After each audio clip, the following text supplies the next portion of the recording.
सूर्य की किरणें राधा के कमरे में प्रवेश करती हैं। हवा में नाचते धूल के कणों को उजागर करती हैं क्योंकि वह खिड़की के पास सुस्ती से बैठी है। एक अधूरी पेंटिंग दीवार के सहारे टिकी हुई है। इसके जीवंत रंग राधा को घेरने वाले ग्रे मूड के विपरीत हैं। किताबें उसके चारों ओर बिखरी पड़ी हैं। उनकी कहानियां उसकी भटकती हुई चेतना को पकड़ने में असमर्थ हैं। उसकी उंगलियां बेमन से खिड़की के शीशे पर बने नमूनों को ट्रेस करती हैं, क्योंकि उसकी निगाहें बाहर की दुनिया की ओर भटकती हैं। राधा के कंधे झुक जाते हैं और उसका भाव निराशा की तस्वीर है। एक गहरी, भारी आह उसके होंठों से निकलती है, जो उसकी गहरी अकेलेपन का मूक प्रमाण है। सूर्य की किरणें राधा के कमरे में आती हैं, हवा में नाचते हुए धूल के कणों को रोशन करती हैं। बिस्तर के नीचे से सोने की एक चमक परछाई को भेदती है, जो राधा की नजर को पकड़ती है। एक सुनहरा पेंट ब्रश उभरता है, जिसके ब्रिसल्स एक अलौकिक प्रकाश से चमकते हैं। राधा घुटने टेकती है, उसकी उंगलियां कांप रही हैं क्योंकि वह रहस्यमय वस्तु तक पहुंचती है। भ्रम राधा के चेहरे पर छा जाता है। एक मौन प्रश्न हवा में लटका हुआ है, क्योंकि वह उस ब्रश की जांच करती है जिसे वह पहचानती नहीं है। दिन की रोशनी में नहाए हुए अपने कमरे में राधा की जिज्ञासा जागती है, क्योंकि वह एक ब्रश के लिए हाथ बढ़ाती है। उसकी आंखें उत्सुकता से चमक रही हैं। तुलिका जीवंत जलरंग में डूबती है, खाली कैनवास पर अपना जादू चलाने के लिए तैयार। एक कोमल स्ट्रोक के साथ वह एक बोल्ड लाल गेंद को चित्रित करती है। रंग की प्रत्येक परत विस्मय की भावना से भरी हुई है। अचानक चित्रित गेंद कागज से उछलती है, असंभव ऊर्जा के साथ वास्तविकता को चुनौती देती है। सोने की धूल की बौछार फूटती है। राधा मंत्रमुग्ध होकर देखती है। जादुई तमाशे से मंत्रमुग्ध होकर कमरे को एक अलौकिक चमक से भर देती है। अपने कमरे में राधा की आंखें बेरोकटोक उत्साह से चमकती हैं। तेजी से वह दरवाजा बंद करती है। उसके होठों पर एक चंचल मुस्कान खेल रही है।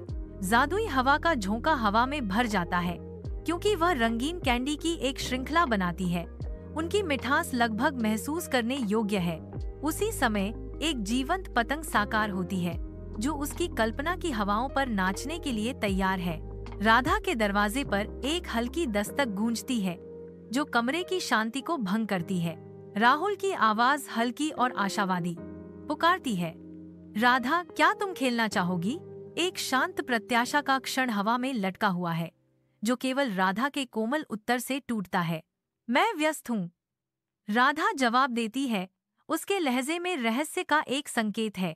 तेजी से एक गुप्त इशारे के साथ वह ब्रश को कंबल की परतों के नीचे छिपाती है, अपनी गुप्त दुनिया को छुपाती है। राहुल राधा के कमरे का दरवाजा धकेलता है। आवाज अन्यथा शांत जगह में थोड़ी गूंजती है। राधा एक प्यारी मासूम मुस्कान के साथ अपना हाथ बढ़ाती है, एक आधा खाया हुआ कुकी पेश करती है। कुकी थोड़ा सा चूरा हुआ उसकी उंगलियों के बीच में बैठा है, एक शांति प्रस्ताव या स्नेह का इशारा। उसकी आंखें चमकती हैं जब वह कहती है, मैंने तुम्हारे लिए अपना आखिरी कुकी बचाया है। कमरा उनके बीच एक कोमल, अनकही संबंध से भरा है, जो साधारण साझा व्यवहार से उजागर होता है। शाम की हल्की रोशनी में राधा नाजुकता से जादुई ब्रश पकड़ती है। उसकी आंखों में उम्मीद चमक रही है। वह एक चंचल पिल्ले की कल्पना करती है, जो उसके एकाकी संसार में खुशी और साथ लाने के लिए तैयार है। सांस रोके हुए राधा कैनवास पर ब्रश चलाती है। हर स्ट्रोक के साथ प्रत्याशा बढ़ती है, लेकिन जैसे जैसे पल बढ़ते जाते हैं, उसके ऊपर एक रेंगती हुई निराशा छा जाती है। कुछ भी दिखाई नहीं देता। राधा ब्रश को घूरती है। इसके कभी जीवंत रंग अब मंद और फीके पड़ गए हैं, जो उसकी खुद की घटती आशा को दर्शाते हैं। जैसे जैसे उसे एहसास होता है कि जादू, जो कभी इतना शक्तिशाली था, अब फिसलने लगा है। एक गहरी हानि की भावना बस जाती है। अपने कमरे की शांति में राधा बैठी है। निराशा की एक आकृति, अनकहे दुखों का भार हवा में भारी है। एक तुलिका उसके हाथ में बेमन से लटकी हुई है, जो उसके दिल में ठहराव को दर्शाती है। उसकी आवाज मुश्किल से एक फुसफुसाहट थी। वह अदृश्य शक्तियों से विनती करती है, तुम काम क्यों नहीं करोगे? अफसोस उसके शब्दों को सजाता है, क्योंकि वह कबूल करती है, मुझे तुम्हें साझा करना चाहिए था। चुप्पी उसके पछतावे को बढ़ाती है। अपनी खिड़की से राधा जीवंत गांव के दृश्य को देखती है। उसकी आंखें बच्चों की जीवंत भीड़ के बीच राहुल की ओर आकर्षित होती हैं। राहुल की हंसी गूंजती है क्योंकि वह उदारता से अपने खिलौने साझा करता है। उसका चेहरा शुद्ध आनंद से जगमगाता है। एक कोमल क्षण में वह घुटने टेकता है।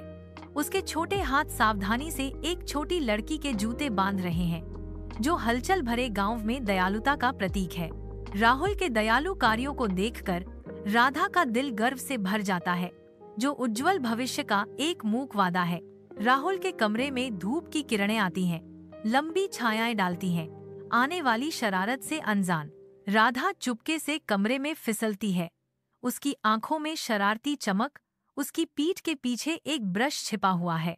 जैसे ही वह शांत उद्देश्य के साथ आगे बढ़ती है, हवा प्रत्याशा से भर जाती है। राहुल ऊपर देखता है, चौंक जाता है, वातावरण में बदलाव महसूस करता है। उसका भाव जिज्ञासा और आशंका का मिश्रण है। एक धूमधाम के साथ राधा ने चमकती हुई ब्रश का खुलासा किया। उसके चेहरे पर शरारती मुस्कान फैल गई। खेल शुरू हो गया है। शांत कमरा अब हंसी और अराजकता के वादे से भरा हुआ है। सूर्य की रोशनी राहुल के कमरे को नहलाती है, हवा में नाचते धूल के कणों को रोशन करती है। क्योंकि वह ऊपर देखता है, उसकी आंखों में एक सवाल लटका हुआ है। राहुल, वह कहती है। उसकी मुस्कान उज्जवल है, रहस्यों और अनकही खुशियों का वादा करती है। उसकी आवाज कोमल लेकिन प्रत्याशा से भरी हुई जारी है। मेरे पास आपको दिखाने के लिए कुछ खास है और मैं इसे साझा करना चाहती हूँ। राहुल की आंखें चमक उठती हैं, जो आश्चर्य और साझा खुशी के वादे को दर्शाती हैं। एक प्राचीन विलो पेड़ की विशाल शाखाओं के नीचे राधा और राहुल धूप से नहाए हुए एक छिपे हुए आश्रय में ठोकर खाते हैं। असीम ऊर्जा के साथ राधा एक विशाल स्लाइड बनाना शुरू करती है। उसकी हंसी शांत स्थान में गूंजती है। राहुल समान रूप से प्रेरित होकर सावधानी पूर्वक एक झूला बनाता है। उसकी भौहें एकाग्रता में तनी हुई हैं, क्योंकि वह प्रत्येक गांठ को सुरक्षित करता है। विलो पेड़ उन पर नजर रखता है। उसकी पत्तियां फुसफुसाते रहस्यों की तरह सरसराहट करती हैं, क्योंकि बच्चे उस खुली जगह को सपनों के खेल के मैदान में बदल देते हैं। सूर्य की किरणें शाखाओं से छनकर आती हैं, चंचल छायाएं डालती हैं, क्योंकि राधा और राहुल की रचनाएं आकार लेती हैं, जो हंसी और खुशी का वादा करती हैं। एक विलो पेड़ की विशाल शाखाओं के नीचे दिन के सुनहरे प्रकाश में नहाया हुआ राधा सावधानी पूर्वक एक मेरी गो राउंड बनाती है। पास में राहुल समान ध्यान के साथ एक ट्रम्पोलिन बनाते हैं, जिसका फ्रेम धूप में चमक रहा है। हाथ में ब्रश लिए वे अपनी रचनाएं बनाना शुरू करते हैं। जीवंत रंग लकड़ी और कैनवास पर बिखरते हैं। राधा और राहुल के बीच एक साझा नजर गुजरती है। रचनात्मक हलचल के बीच एक मौन समझ खिलती है। जैसे ही वे पेंट करते हैं, उनके ब्रश से एक अलौकिक चमक निकलने लगती है, जो उनके चेहरों पर एक अलौकिक प्रकाश डालती है। खुशी से झूमते हुए और ट्रम्पोलिन चमकते हैं। अदृश्य ऊर्जा के साथ हवा चटकती है, चमकदार पेंट से बदल जाते हैं। नवनिर्मित खेल का मैदान हर्षित गतिविधि के केंद्र के रूप में गांव को बदल देता है। बच्चे रंगीन संरचनाओं पर झुंड बनाते हैं। उनकी हंसी एक बार शांत गांव में गूंजती है, जो खुशी का एक सिम्फनी है। राधा देखती है, उसकी आंखों में उज्जवल दृश्य प्रतिबिंबित होता है। उसका दिल पूर्णता की गहरी भावना से भर जाता है। खेल का मैदान जीवन से स्पंदित है, सपनों के साकार होने का प्रमाण और हंसी और खेल में पुनर्जन्म लेने वाले समुदाय का प्रमाण। विशाल विलो वृक्ष के नीचे आनंदमय अराजकता की एक शाम शुरू होती है, जो हर चेहरे पर मुस्कान लाती है।